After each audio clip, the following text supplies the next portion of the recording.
The massive chamber floated in the dark void of space. Inside, representatives from 47 different species gathered in a circle. Their ships surrounded the council station like protective guards. Some looked like insects with many legs. Others appeared as floating clouds of gas. A few resembled creatures from Earth's deepest oceans. Each species had earned their place through centuries of diplomacy and trade. Ambassador Kreth stepped forward. His scaled body reflected the chamber's blue light. The Vorlon Empire controlled 12 star systems. They viewed themselves as the strongest military force in the known galaxy. Kreth's voice boomed through the translation devices. Honored council members, Kreth began. We have discovered a new world. The inhabitants call it Earth. They barely possess the ability to leave their own planet. Their technology is primitive. Their weapons are laughable. We propose immediate action. Murmurs spread through the chamber. Several ambassadors leaned forward with interest. The discovery of new worlds always created opportunities for expansion and profit. What do you suggest? Asked Council Speaker Ven. The ancient celestial being had guided the council for 300 years. Her voice carried weight that few dared to challenge. Kreth displayed holographic images above the center platform. The images showed a blue and green planet. Cities covered its surface. Vehicles moved along designated paths. Small aircraft flew through the atmosphere. Their largest vessels barely reached their moon, Kreth explained. They fight among themselves constantly. Multiple governments control different regions. They possess nuclear weapons but lack the ability to direct them beyond their own solar system. The Vorlon Empire requests permission to begin subjugation protocols. Ambassador Thora of the Merchant Guild stood next. Her forearms gestured excitedly. The prospect of new resources and trading opportunities made her eager. We support this action, Thora announced. However, we suggest careful extraction of resources. These humans might serve better as workers than as casualties. Their population exceeds 7 billion. That represents significant labor potential. Other voices joined the discussion. Some argued for observation. Others pushed for immediate exploitation. The debate grew louder. Council members raised their voices to be heard above the chaos. Then the chamber fell silent. The temperature dropped. The air itself seemed to freeze. Every being in the room felt the presence before they saw it. A figure materialized at the center of the chamber. It appeared as pure light at first. Then the light condensed into a form that resembled no known species. The Keeper had arrived. Even the eldest members of the council had never seen the Keeper in person. Stories passed down through generations describe this being as ancient beyond measure. The Keeper witnessed the formation of the first galactic civilizations. They watched empires rise and fall. They remembered events that occurred millions of years before the current council existed. The Keeper's voice resonated through the chamber. It bypassed the translation devices and spoke directly into the minds of every creature present. Do not provoke Earth, 4 simple words. Yet they carried the weight of absolute certainty. Kreth recovered first from the shock. His warrior training kicked in. He straightened his posture and addressed the Keeper with forced confidence. With respect, Ancient One, Kreth said carefully. These humans possess no technology that threatens us. They cannot even travel faster than light. What danger could they possibly represent? The Keeper turned its attention to Kreth. The ambassador felt as though his very soul was being examined. I have seen what you have not. I have witnessed what your short lives cannot comprehend. Humanity is unlike any species you have encountered. They are primitive, Thora interjected. Our scans confirm this. They still use fossil fuels for energy. They experience disease and famine. They have not achieved unity even on their own planet. The Keeper's form pulsed with an emotion that might have been sadness, or perhaps warning. You judge them by your standards. You measure their worth by your technologies. This is your first mistake. Council Speaker Ven raised her hand for silence. As one of the few beings old enough to remember the Keeper from ancient texts, she understood the gravity of this moment. Ancient One, Ven spoke with proper respect. Please help us understand. Why should we fear a species that poses no immediate threat? The Keeper seemed to consider the question. Fear is not what I ask of you. Understanding is what I offer. Humanity evolved on a world you would classify as a death world. Every day of their existence was a battle for survival. They did not simply adapt to their environment. They conquered it. Many species evolved on difficult worlds, Kreth argued. The Vorlons themselves faced great challenges. Did you hunt your predators until they became prey? The Keeper asked. Did you cross frozen wastelands and scorching deserts not because you had to, but because you wanted to know what lay beyond? Did you look at the stars and decide they belonged to you? Silence filled the chamber again. No ambassador had an immediate answer. The keeper continued. Humans are persistence hunters. They do not give up, ever. When they decide on a course of action, they will pursue it until success or death, usually success. They call it determination. I call it terrifying. We have superior weapons, Kreth insisted. His voice carried less confidence now. For now, the keeper acknowledged. But humans do not need superior weapons. They need only time and motivation. And if you attack them, you will give them both. The council members looked at each other uncertainly. Some appeared convinced. Others remained skeptical. The merchant guilds calculated profit margins. The military factions assessed tactical advantages. Ambassador Kreth made his decision. With all due respect to the keeper, the Vorlon Empire cannot ignore opportunity based on ancient warnings. We will proceed with our plans. Several other ambassadors nodded in agreement. The promise of new resources and territory outweighed their caution. The keeper observed them all without judgment. Then I have fulfilled my duty, the keeper stated. I have delivered my warning. What you do with it is your choice. But know this. Every species that has underestimated humanity has regretted it. Some no longer exist to share their regrets. The light that formed the keeper's body began to fade. Before disappearing completely, the keeper spoke once more. When you see what humans become when threatened, remember that I warned you. Remember that you chose this path. And most importantly, remember that humanity does not fight wars to win. They fight wars to ensure their enemy never threatens anyone again. The keeper vanished. The temperature in the chamber returned to normal. But the chill in the air remained in the hearts of many council members. Council Speaker Ven called for a vote. The result divided the chamber almost equally.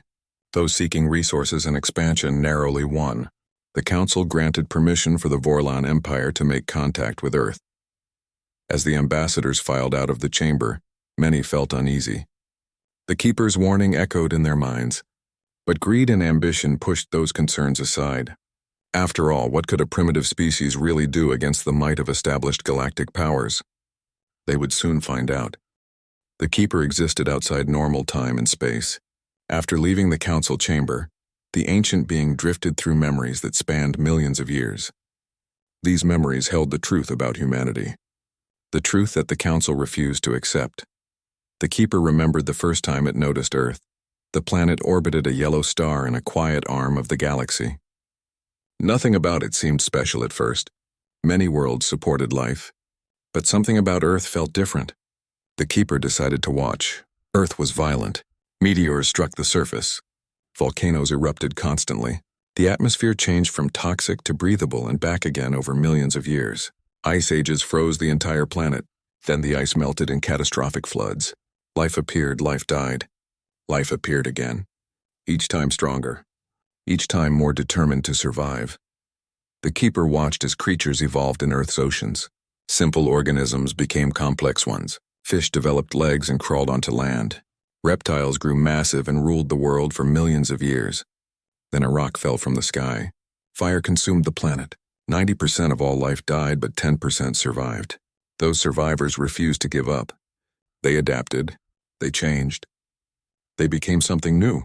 Small furry creatures emerged from the ashes. They learned to survive in a world designed to kill them. They learned to fear. But they also learned to fight back. The keeper observed as these creatures evolved into primates. They climbed trees to escape ground predators. They developed hands that could grip. They developed eyes that could see in 3 dimensions. They developed brains that could plan and remember and dream. Then came the moment that changed everything. The climate shifted again. Forests became grasslands. The primates had a choice. They could stay in the few remaining trees and compete for limited resources. Or they could descend to the ground and face the predators that waited there. Humanity's ancestors chose the ground. The keeper watched in fascination as these early humans developed a hunting strategy unique in Earth's history. They could not run fast like the predators. They could not fly like the birds. They could not hide like the rodents. So they did something else. They refused to stop. Humans became persistence hunters. They would select prey and follow it. The prey would run. The humans would follow. The prey would hide. The humans would find it. The prey would run again.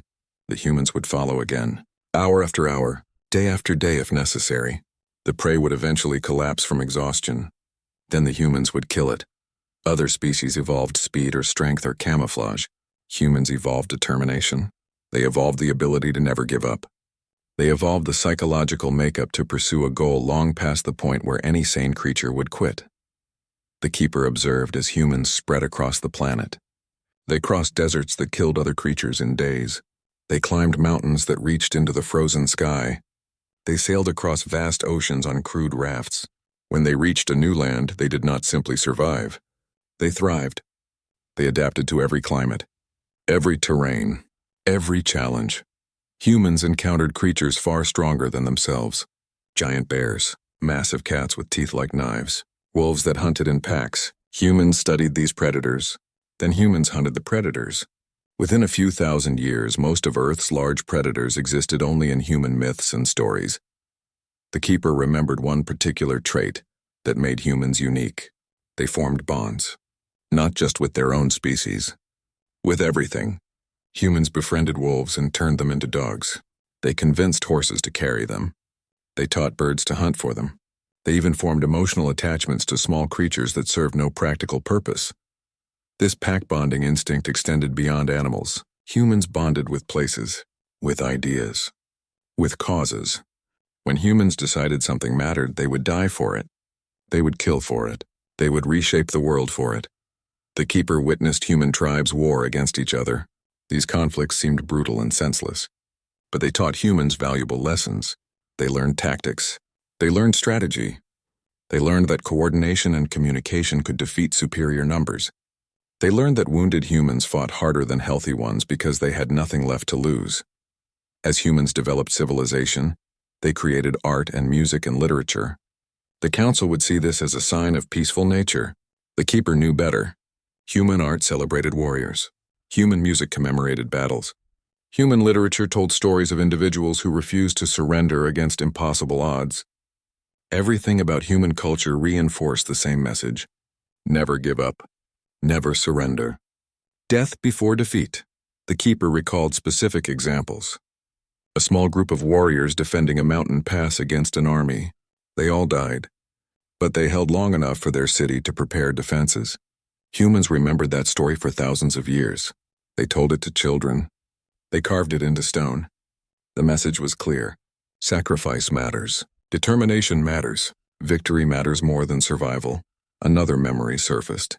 A human explorer trapped in frozen wilderness. His expedition failed. His companions died. He ate leather from his boots to survive. He walked for weeks through snow and ice.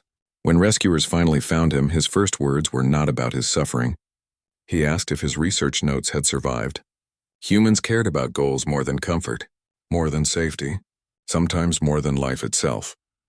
The keeper remembered when humans discovered science. They began to understand the rules that governed reality. Most species used this knowledge to make life easier. Humans used it to make weapons, better weapons, faster weapons, more destructive weapons. Within a few centuries, humans created devices that could destroy their entire planet. This terrified the humans themselves. They formed agreements. They promised not to use these weapons. The keeper knew these agreements would fail the moment humanity faced an existential threat. Humans would rather destroy everything than accept defeat. The keeper reflected on humanity's recent achievements. They reached their moon in primitive chemical rockets. The council laughed at this. The keeper did not laugh. Humans had decided to go to the moon. So they went. They did not have the technology. So they invented it. They did not have the resources. So they created them. They faced countless failures. So they tried again, and again, and again, until they succeeded. This was the pattern the keeper observed throughout human history. Humans identified a goal. Humans faced obstacles. Humans refused to accept the obstacles as permanent. Humans found a way, always, every single time. The size of the obstacle did not matter. The probability of success did not matter. Human determination overcame everything eventually. The keeper had witnessed thousands of species rise and fall across the galaxy. Some possessed greater intelligence than humans. Some possessed stronger bodies. Some possessed natural abilities that seemed like magic, but none possessed humanity's unique combination of traits: pack bonding, persistence, pattern recognition, adaptability, and that terrifying refusal to accept defeat. The Keeper remembered other species that had underestimated primitive civilizations. The Xanthar collective conquered a world of simple farmers. The farmers seemed grateful at first. They accepted their new masters. They worked in the fields as instructed. Then one day the farmers stopped working. They demanded freedom. The Xanthar refused. The farmers fought back with farming tools and rocks. The war lasted 30 years. The farmers won. The Xanthar collective ceased to exist. Another example. The Krillian Empire enslaved a species of craftsmen. The craftsmen appeared docile and cooperative.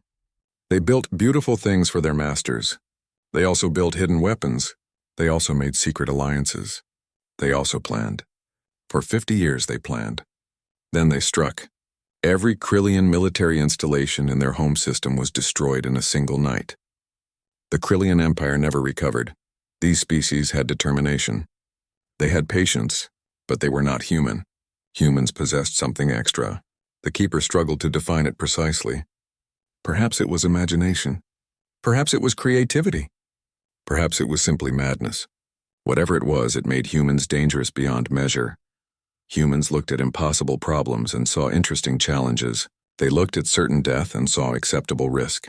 They looked at overwhelming enemies and saw future victims. This psychological framework made humans nearly impossible to defeat in the long term. You could win battles against humans, but you could never win the war. Because humans would never stop coming, never stop adapting, never stop learning, never stop fighting. The Keeper floated in the void between dimensions. The warning had been delivered. The Council had received their chance to avoid catastrophe. Most had chosen to ignore the warning. The Vorlon Empire would attack Earth, and the Keeper knew exactly what would happen next. Humanity would face its first real contact with alien intelligence. That contact would be violent. That violence would unite humanity in ways nothing else could. And once united, once given a common enemy, once shown that threats existed beyond their own planet, the galaxy would learn what the Keeper had known for millions of years. Humans were not ready for galactic civilization. Galactic civilization was not ready for humans. Commander Zrak studied the blue planet through the view screen of his flagship. The Vorlon fleet consisted of 30 warships. Each vessel carried enough firepower to destroy a city.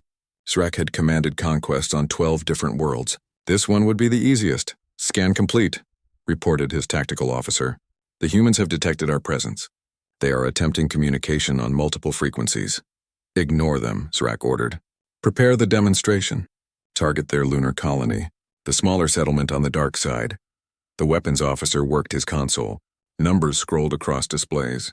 Energy readings climbed. The flagship's main cannon charged with enough power to punch through a mountain. "Target locked," the weapons officer announced. "Fire," Zrak commanded. A beam of pure energy lanced across the void. It struck the lunar colony precisely. Domes that housed 3,000 people exploded into dust. Metal and glass and plastic scattered across the moon's surface. Human lives ended in an instant. Zrak watched the destruction with satisfaction. The demonstration would show these humans the futility of resistance. Now came the ultimatum. "Open a channel to Earth," he ordered. "All frequencies. Make sure every human hears this message." The communications officer nodded. Lights blinked on his console. Within seconds, every radio, television, computer, and communication device on Earth received the same transmission. Zrak spoke clearly. "Humans of Earth, I am Commander Zrak of the Vorlon Empire. We have claimed your world. You will surrender all military forces. You will dismantle your weapons. You will accept Vorlon authority. You have 48 hours to comply. Resistance will result in the destruction of your major cities. This is your only warning." The transmission ended. Zrak settled back in his command chair. In his experience, primitive species always reacted the same way. First came shock. Then came fear. Then came desperate attempts at negotiation. Finally came surrender, usually within 24 hours. Certainly within 48. On Earth, billions of humans received the message simultaneously. Television broadcasts were interrupted. Emergency alerts screamed from phones. Radio stations went silent, then broadcast the alien ultimatum. The planet held its breath. In the United Nations building, leaders gathered in emergency session. Representatives from every nation crammed into the chamber. Translators worked frantically. Screens displayed the Vorlon fleet hanging above their planet like a death sentence. "We must negotiate," argued the delegate from a small European nation. "We cannot fight ships that can destroy us from orbit." "Negotiate what?" demanded the Russian ambassador. "They have given us no terms except surrender. They destroyed our people without warning, without reason. They killed 3,000 humans to demonstrate their power." The Chinese delegate stood. Her voice cut through the arguing. "We have spent centuries fighting each other. Perhaps this threat can unite us instead." Silence fell across the chamber. Enemies looked at each other.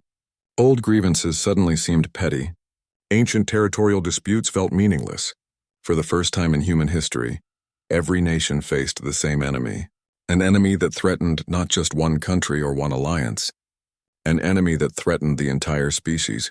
The American president activated her microphone. "I propose immediate cooperation. Complete cooperation. We share all military technology. We coordinate all defensive efforts. We respond as one unified world."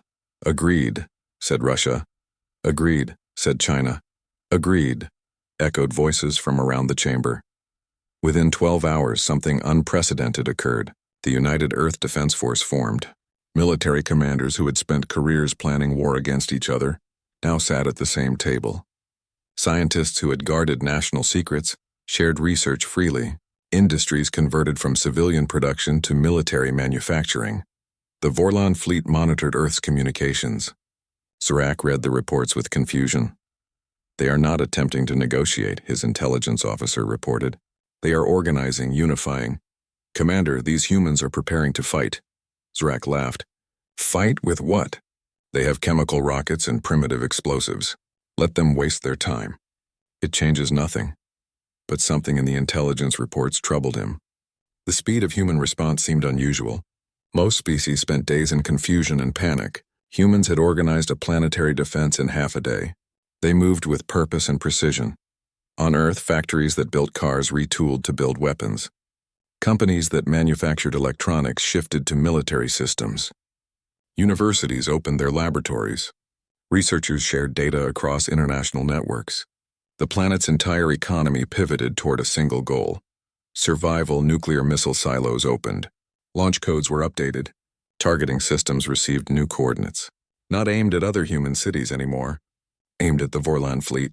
Humanity's most destructive weapons pointed upward for the first time. Mining vessels on asteroids received new instructions. Their drilling equipment could be weaponized. Their cargo of raw materials could become kinetic projectiles. Civilian ships in orbit prepared to ram Vorlon vessels if necessary. Humans converted everything they had into potential weapons. 48 hours passed. Serac expected a message of surrender. Instead, he received something else. A transmission from Earth. A simple message broadcast on all frequencies. "You killed our children. We are coming." 5 words. No negotiation. No plea for mercy. Just a promise, a threat. A declaration of war.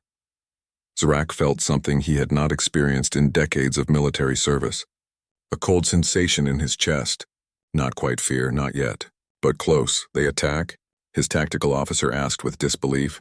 Serac checked the sensors. Human vessels were launching from Earth, dozens of them. Crude chemical rockets. Ships designed for cargo transport. Modified mining equipment. Everything humanity could throw into space was heading toward the Vorlon fleet. "This is suicide," his weapons officer observed. Serac watched the approaching human ships. They came from all directions. No formation, no coordination, just raw aggression, pure determination.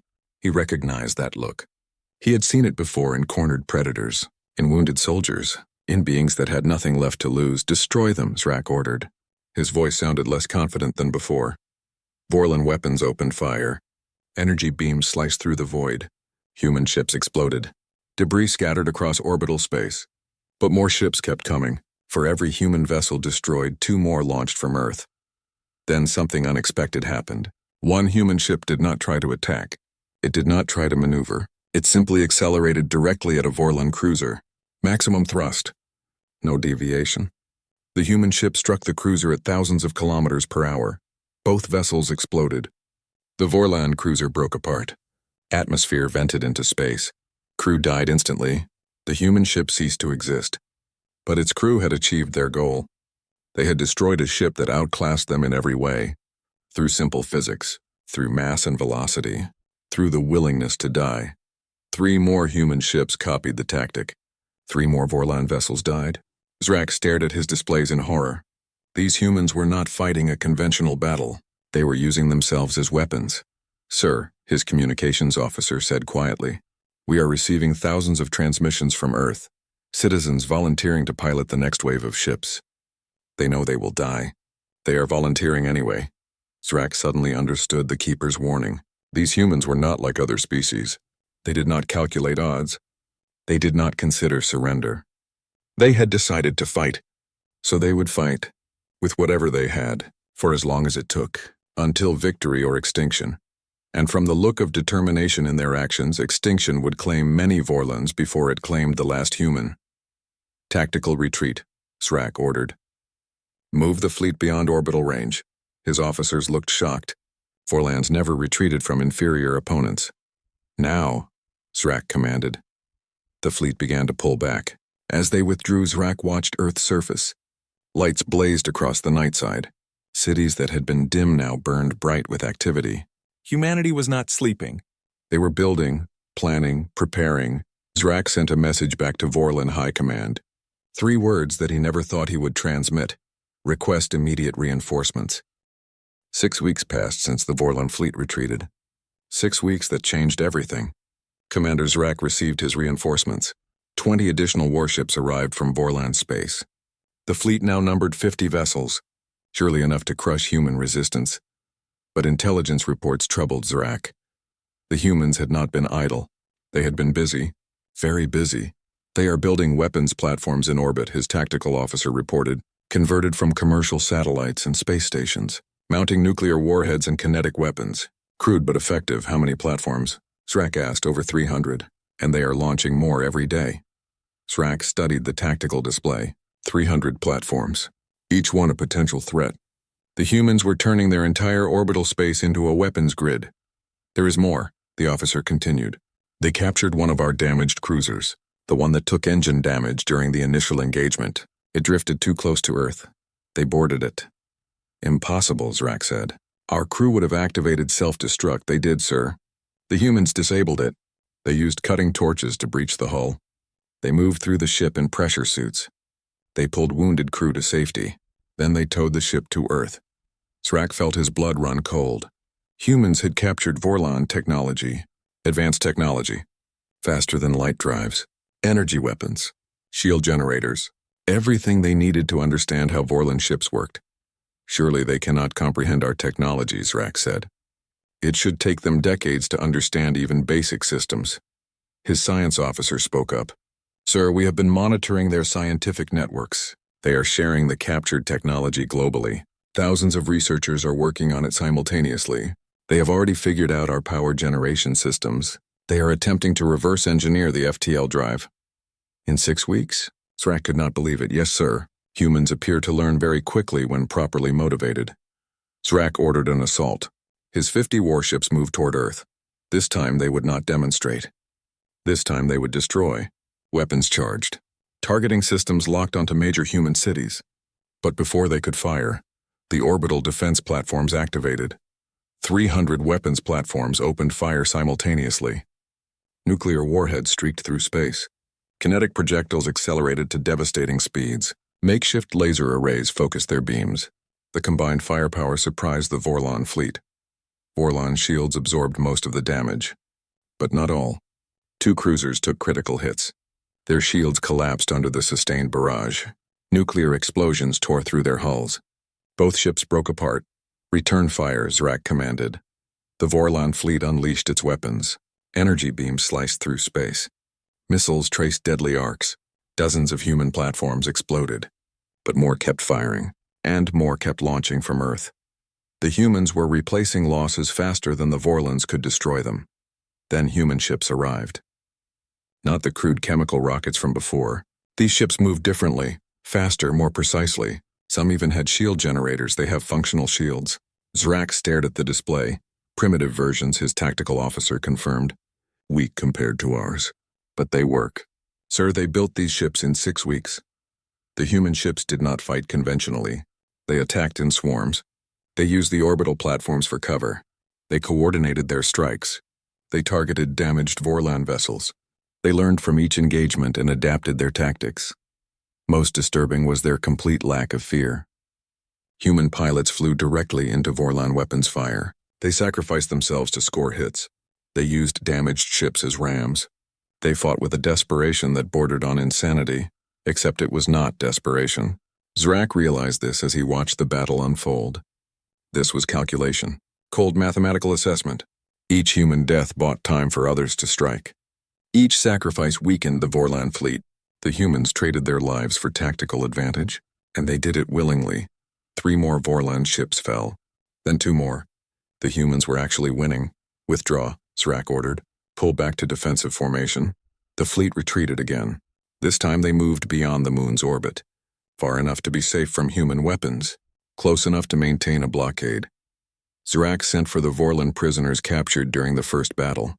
The ones pulled from the damaged cruiser. Guards brought 5 crew members to the command deck. Tell me about the humans, Zrak demanded. The senior prisoner spoke, a weapons officer who had spent 3 weeks in human custody before being exchanged. They treated us well, Commander. Medical care for our wounded. Food appropriate to our biology. Comfortable quarters. They asked questions. Thousands of questions. About our ships. Our technology. Our culture. Our tactics, everything, and you told them? Zrak asked angrily. We told them nothing classified. But they learned anyway. They are very good at learning, Commander. They observe. They analyze. They test hypotheses. They never stop asking questions. What else? The weapons officer hesitated. They showed us their history. Their wars. Commander, these beings have fought each other for their entire existence. They know more about warfare than any species in the galaxy. They invented tactics we have never seen, strategies we never considered. And now they are applying all of that knowledge against us. Zrak dismissed the prisoners. He sat alone in his command chair and considered his options. The Vorlon Empire had never faced an enemy like this. Never fought beings who refused to surrender. Who learned from every defeat. Who turned every loss into a lesson. More reports arrived. Human ships were leaving Earth's solar system. Small craft fast, heading toward Vorlon colonies. These ships carried no weapons. They carried humans. Teams trained in infiltration and sabotage. The first team struck a mining operation. They did not kill the workers. They freed them. Vorlon colonies used slave labor from conquered worlds. The humans broke the chains. They gave weapons to the slaves. They taught them to fight. Then they vanished before Vorlon security could respond. Within days, 3 colonies experienced uprisings. The slaves that Vorlons had oppressed for generations suddenly believed freedom was possible. Because humans showed them it was possible, the rebellion spread. Zrak received orders from Vorlon High Command. They were sending the entire Third Fleet, 100 warships. Surely that would be enough. But Zrak was not so certain anymore. He watched Earth through his view screen. The planet glowed with activity. Factories worked around the clock. Shipyards in orbit constructed new vessels. Research facilities developed new weapons. The entire human species had mobilized for total war. Zrak remembered the Keeper's warning. Do not provoke Earth.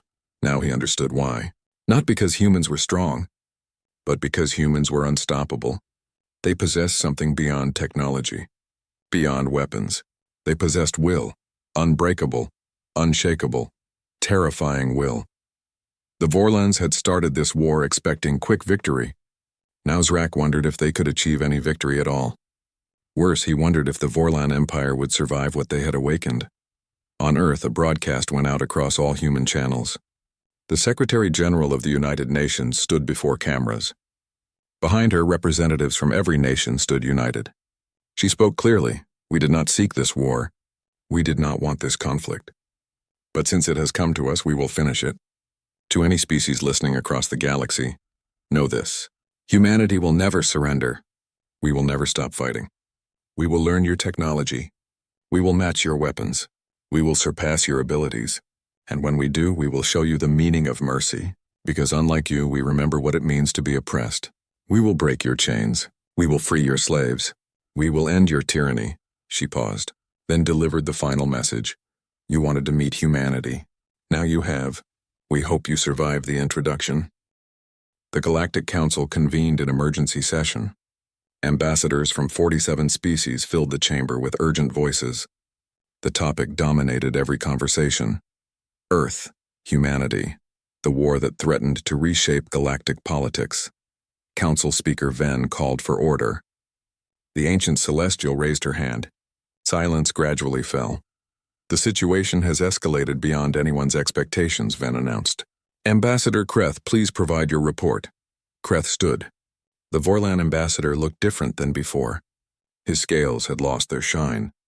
His posture showed exhaustion. His voice carried defeat. "The Vorlon Empire has suffered significant losses. 17 warships destroyed, 12 colonies experiencing slave rebellions. Human forces have penetrated 3 of our core systems. They are not simply fighting us. They are liberating populations we have controlled for generations." Murmurs spread through the chamber. 17 warships. The Vorlon military was supposed to be invincible. Yet humans had destroyed nearly a third of the invasion fleet. "How is this possible?" demanded the representative from the Kelvar Dominion. "They are a primitive species. They barely had space travel 3 months ago." Kreth's voice grew bitter. "They learn. They adapt. They never stop. We destroy their ships, they build better ones. We develop new tactics, they counter them within days. We wound them, they fight harder. It is like fighting a force of nature." Ambassador Thora of the Merchant Guild stood. Her forearms gestured anxiously. "This affects trade routes across 3 sectors. The slave rebellions are spreading beyond Vorlon territory. Species we conquered centuries ago are remembering what freedom means. The humans are teaching them." The representative from the Xanthex hegemony spoke coldly. "Then we must unite against this threat. The Vorlon Empire clearly cannot handle humanity alone. We propose a coalition. Multiple species. Combined military force. Overwhelming power." Several ambassadors nodded agreement. The logic seemed sound. Humanity had defeated 1 empire. But could they defeat 5? 10? 20? Council Speaker Ven looked troubled. "Before we make such a decision, perhaps we should hear from those who have actually encountered humans. Not in battle. In other circumstances." A small ambassador stepped forward. She represented the Mira species, a peaceful race of traders who had no military power. Her people operated merchant vessels throughout the galaxy. "One of our cargo ships suffered engine failure near Earth's solar system," she explained. "We drifted helplessly. We expected to die. Then human vessels arrived. They towed us to a repair station. They fixed our ship. They gave us supplies. They asked for nothing in return. When we offered payment, they refused." The chamber fell silent. "This did not match the image of savage warriors," the Mira ambassador continued. "They asked about our trade routes, about species we encountered, about conditions on different worlds. They were particularly interested in worlds with slave populations. They asked if we knew about oppression, about injustice. We told them yes. We have seen much suffering in our travels. The humans said they would help, that all beings deserved freedom." Another voice spoke from the chamber. A representative from the Helkar people, a species that had been enslaved by the Vorlons for 3 generations. "Humans came to our world," the Helkar said quietly. "They did not arrive with overwhelming force. They came in small teams. They taught us to fight. They gave us weapons. They showed us tactics. But most importantly, they believed in us. For the first time in 3 generations, someone told us we deserved freedom. Someone helped us take it." The ambassador's voice grew stronger. "The Vorlons told us we were weak, that we needed masters, that we existed to serve. The humans told us we were strong, that we deserved respect, that we controlled our own destiny. They did not free us. They helped us free ourselves," Kreth interrupted angrily. "They are manipulating you, using you as weapons against us." The Helkar representative turned to face him. "Perhaps, but I would rather be a free weapon than a slave. The humans offered us a choice. You never did." Council Speaker Ven raised her hand again. The debate was getting heated. She needed to restore order. "We face a decision," Ven announced. "Do we unite against humanity? Or do we seek peace?" The Xanthex representative spoke firmly. "Peace is weakness. We show strength." We form a coalition and crush them before they become stronger. Then the chamber's atmosphere changed. The temperature dropped. Light dimmed. Every being in the room felt the presence. The keeper had returned. The ancient being materialized at the center of the chamber. Its form pulsed with an emotion that might have been sadness. I warned you, the keeper's voice resonated through every mind. Do not provoke Earth, you chose not to listen. Now you face the consequences. The Xanthex representative tried to maintain confidence. We are not the Vorlons. We have greater numbers, superior technology, combined forces from multiple empires. Surely humanity cannot stand against the united power of the galaxy. The keeper turned its attention to the Xanthex ambassador. You still do not understand. Humanity does not fight to win battles. They fight to ensure their enemies can never threaten anyone again. If you attack them, they will not stop until they have dismantled every empire that poses a threat. But we have resources they cannot match, another ambassador argued. We have centuries of technological advancement for now, the keeper acknowledged. But humans closed a 1,000-year technology gap in 3 months. How long do you think your advantage will last? 6 months, a year? And what then? You will face a species that understands your technology as well as you do. A species that never stops learning, never stops adapting, never stops fighting. The keeper moved to the center of the chamber. Its presence commanded attention from every ambassador. I have observed humanity for millions of years. I have watched them survive extinction events, conquer predators, overcome impossible obstacles. They possess a trait that terrifies me. Do you know what that trait is? Silence answered. No ambassador dared speak. Hope, the keeper said softly. Humans always hope. No matter how dark the situation, no matter how overwhelming the odds, they believe they can win. And that belief makes them dangerous beyond measure. Because beings who hope never surrender. They never accept defeat. They never stop trying. The keeper paused, then continued with greater force. But hope alone would not concern me. Humanity combines hope with something else. They extend that hope to others. They form bonds. They inspire. They make other species believe freedom is possible, justice is achievable, a better future exists. This is why slave rebellions spread. This is why conquered peoples rise up. Humanity does not just fight for themselves. They fight for everyone they consider friends. And humans consider everyone potential friends until proven otherwise. Ambassador Thora spoke carefully. Ancient One, what do you suggest? Should we simply accept human dominance? I suggest you make peace, the keeper responded. Genuine peace. Not a temporary truce, not a strategic pause. Real peace built on mutual respect. Humanity does not want to conquer you. They want to ensure you never threaten them again. Give them that assurance. Change your ways. End slavery. End oppression. Treat other species as equals. Do this and humanity will become your greatest ally. The Xanthex representative scoffed. You ask us to abandon our way of life, our power structures, our economic systems, all because one species throws a tantrum? The keeper's form flickered. I ask nothing. I merely explain your options. Option 1, make peace. Change your societies. Join humanity in building a better galaxy. Option 2, fight. Watch as humanity tears down everything you have built. Watch as every oppressed species rises against you. Watch as your empires crumble. And if we choose option 2, the Xanthex ambassador asked defiantly. Then I hope your species has good historians, the keeper replied. Because future generations will study your fall as a lesson in what happens when you underestimate humanity. The keeper began to fade. Before disappearing, it spoke one final time. I have watched civilizations rise and fall for millions of years. I have seen countless species reach for greatness. But I have never seen anything like humanity. They are unique in the history of the galaxy.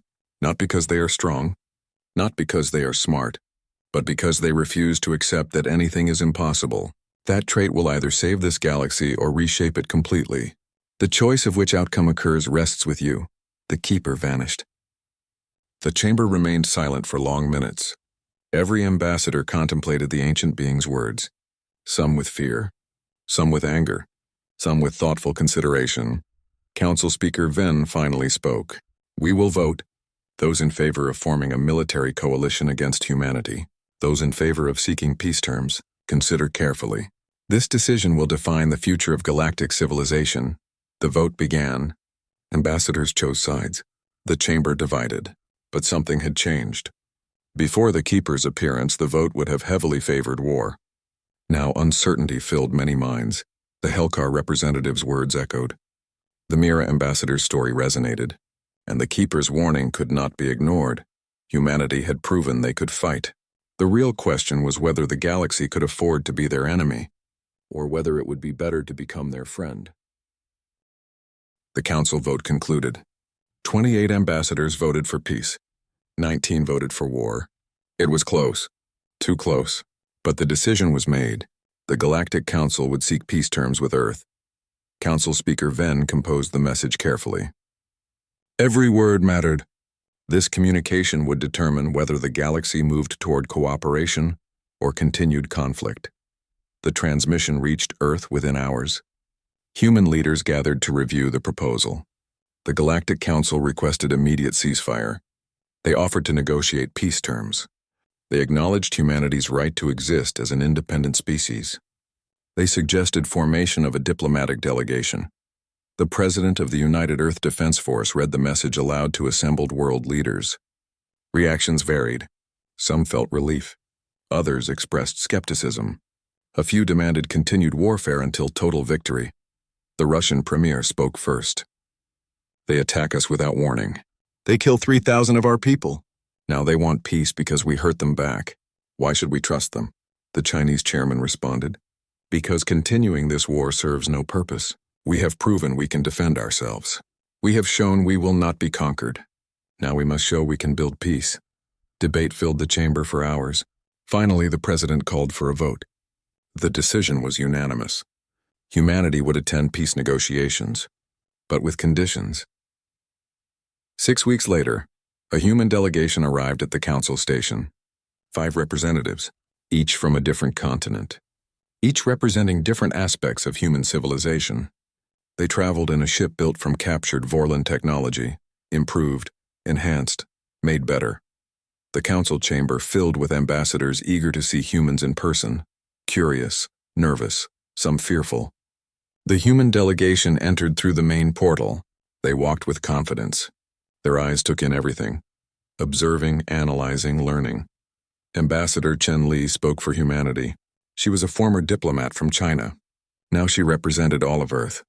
Her voice carried clearly through the chamber. We come in peace, she began, but we come with demands. We will not accept simply returning to the status quo. Too much has changed. Too much blood has been spilled. We propose a new framework for galactic civilization. Council Speaker Ven gestured for her to continue. Please share your proposals. Ambassador Chen activated a holographic display. Text appeared above the center platform. The Covenant of Equals. The document outlined a new vision for galactic society. First, Chen announced, universal species rights. Every sapient being deserves freedom. The right to self-determination. The right to govern themselves. No species may enslave another. No empire may conquer without consequence.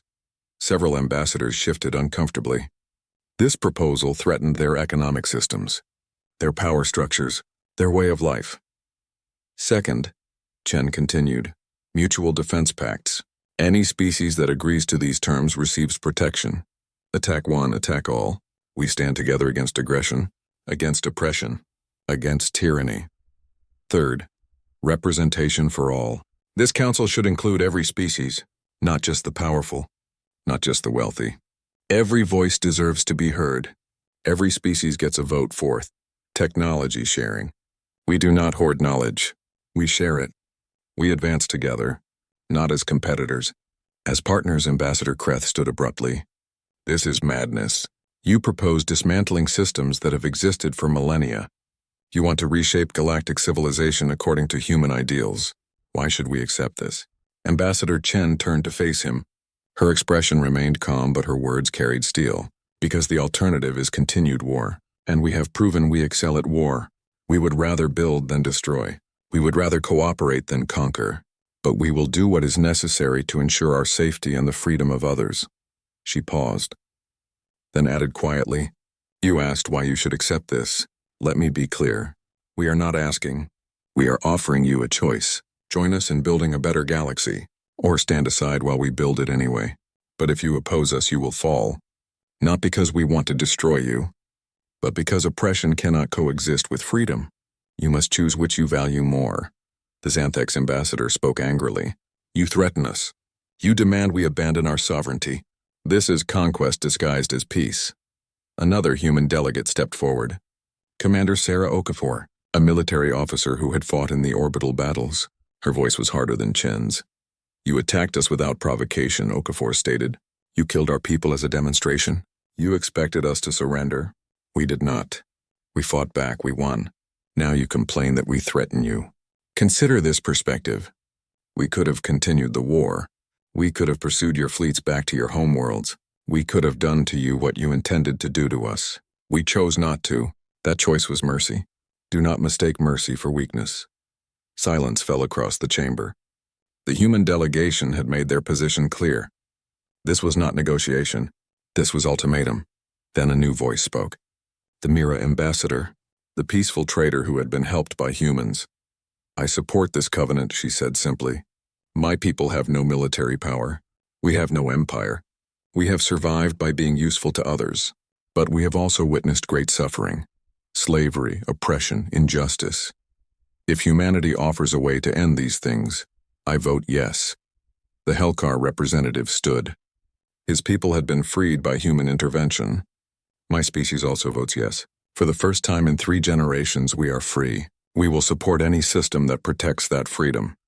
More voices joined. Species that had been conquered, enslaved, oppressed. One by one, they pledged support. The balance of power in the chamber shifted visibly. Council Speaker Ven raised her hand.